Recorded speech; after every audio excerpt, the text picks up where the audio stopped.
Happy Monday, product team. I want to talk to you about a very important topic, um, which needs explanation because it may have shown up on your radar last week and you may not know exactly how to action about it. I also received feedback that this may seem frustrating or duplicative, so I want to cover that as well. So I requested the UX team to create this epic, which essentially lists down in verbatim every comment that's come from our source code. Now, this may feel like a very exhaustive list, but it's around 100 comments or so. And they've created an issue for each comment. Now, the interesting thing in each issue is if you click it, you will see the verbatim comment. You'll see which tier it is in. You'll see the sus code, and you'll see a label like a sus survey. And if you pick an issue which has uh, which was which has the comment from a user that rated the sus really low, you will see a low sus survey label as well. Now, the immediate question is, why are we doing this? Why are you making an issue for every verbatim comment? Many of these comments are inactionable. They don't have a lot of detail. We can't go back to the actual customer that put this comment in, so we can't even track and find it. And sometimes when it has detail or action, we already knew about it. So this is a waste of our time. It can be duplicative. We're going through the same issue again and again. So I want to address some of those concerns. So first of all, it does increase some overhead on us. So there is no denying that. But let me tell you why we are doing this. We today don't know how to improve our sus score methodically. We have been trying to do it for a year while the sus score has actually declined. Last quarter, we in fact prioritized usability in service of EXMA over ICV drivers, and we've been meaningfully adding a lot of usability improvements. We were hoping that the sus survey will reflect an increased score, but it decreased pretty substantially. A 1 point decrease in sus may sound like a small decrease, but when you look at the difference between a great product and a not so great product, it's 5 or 6 points. So it's a substantial difference. And when you look at it in the light of the last year, where it's declined by multiple points, that's a substantial difference as well.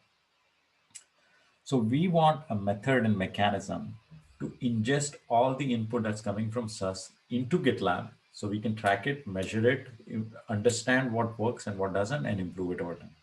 That's one reason to do this. The second is I explicitly am requesting each and every one of you to go through all of these comments, read them, understand the sentiment of our users overall. Some of it may be applicable to your area, some of it may not be, some of it may be applicable to multiple areas. But go through that to build another robust sort of empathy muscle for the users as a whole. We might make a small uh, decision in our area which makes the usability less optimal, but when that happens across the entire surface of the product, the usability for the entire product and the perception of the user reduces pretty drastically, right? uh, so that's another reason. Now, let me also say what we don't expect from this. We should not expect explicit actionable inputs from the customer that we can prioritize from this. If we get them, great, let's use them. But if we don't, that's okay. Still sort of peel the surface and try to figure out what the user was trying to do. And then look at it from a whole product perspective. So maybe what they're trying to do can be improved by the product. That's an obvious thing we think about as product managers, like, okay, what can I change in the product to improve it? But there are other things. Is the documentation the area where the improvement is needed? Is it a discoverability issue? Is it a one-time discoverability issue or a multi-time discoverability issue? For example, dark theme, right? So when we are ready with dark theme, what should be the default settings, right? Should we turn it on by default? Should we turn it off by default? How do we even let the user know that we have this feature available? This can be a very simple question, but it can also be a very complex question internally for us. But for the user, they want a very simple experience. And they also want to be able to say things like, well, thank you for the talk thing, but I don't care for it, and turn it off, right? So how do we spur that adoption for the people that actually need it and not bother the people that don't need it more than we need to? So the call to action for you is, armed with your product knowledge, read through all the issues, understand what the user might be trying to say. And if you don't have an issue to improve that particular user experience, create one, tag it with the survey label, or use the one that's already in the verbatim comments. If you already have an issue that tackles this problem, mark it with the survey label as well. So we can then start tracking that one as a, because we want to be able to see everything that the search survey is signaling to us, even if it's already been discovered. Prioritize usability and user experience improvements, again, to drive the X mile over ISCV drivers. I know this is hard, but this is what we're asking at a high level for all of us to do. And if we don't do it, then we don't know if prioritizing usability actually works or not.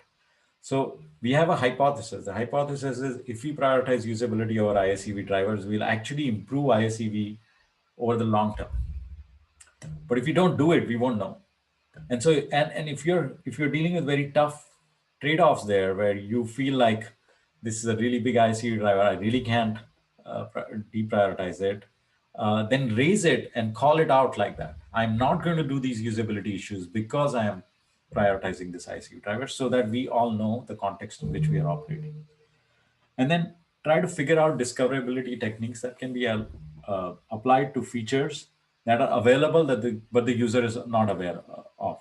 Because I saw some of the comments where the users are asking for features that we already ship. So something's wrong where we're shipping this feature but they don't know about it. What can we do in the product, in the doc, in discoverability, in marketing, in the blog that can help? And also remember, this is not a one-off exercise. We need to improve this process. This is the first one. I'm sure we can improve it. But we would want every SUS that we conduct to bring the signal into GitLab, not just in a spreadsheet somewhere, so that we can continue to figure out what are the signals users are giving us, what are the repeated patterns, all of them in GitLab. So all the product managers, product designers, engineers, and testing team can together work on it to improve our usability. So that's the context. I know it's a long video, but I really wanted to share why we are doing this. Also for the future, when future SaaS comes, or even now, if we need to iterate and improve on this process, feel free to suggest and implement and improve them. But we wanted to start somewhere. So this is where we started. Thank you.